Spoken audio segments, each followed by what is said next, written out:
वर सर्वच सवाष्णी बसतात, आपल्या त्यागाची बनारसी लुगडी वाळवी. त्याने कधी कुणाला खाऊ घातलंय का? साधं दुःखाचं चिरगुट सुद्धा वाफेच्या इंजिनावरच चाके फिरतात गोल गोल पुढे पुढे. माणसांचे शापग्रस्त आरसे होतात पुन्हा आरसपाणी नव्हे.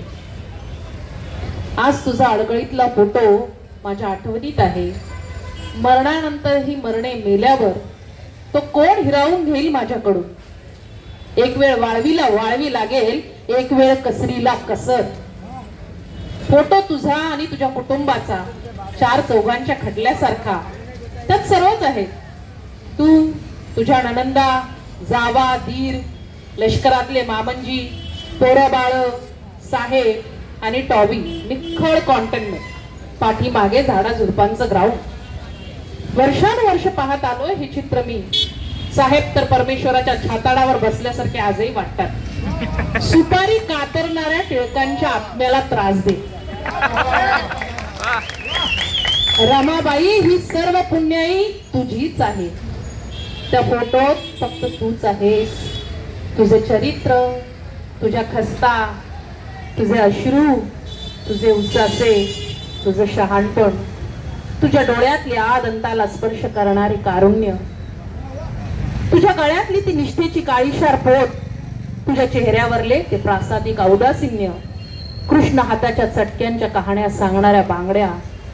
किती नि कसं ग सहन केलंस हे? अष्टप्रहर ती भटीन सरस्वती साहेबांच्या मागे सवती मत्सर तुला करताच आला नाही का ग?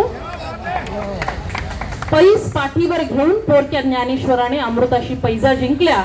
साहेबांच्या पाठीशी पैस होऊन तू गुलामांच्या उद्धाराच्या ज्ञानेश्वरीची पहिली ओळ लिहायला मदत केली. दबक चाळीतल्या राजहंसांना दगडी कोळशांच्या धुराची तू लागू दिली नाही झळ.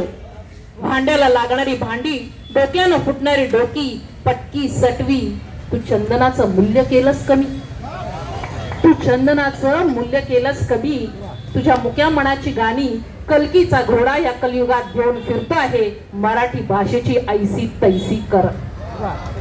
हे बहिणाईच्या बहिणाई, हे बहिणाईच्या बहिणाई, मरण्यापूर्वी एकदा तरी तुझे त्यागाचे गाणे ऐकवशील काय? या रांडाव मराठी भाषेला पुन्हा सवाष्ण होताना पाहायचंय मला.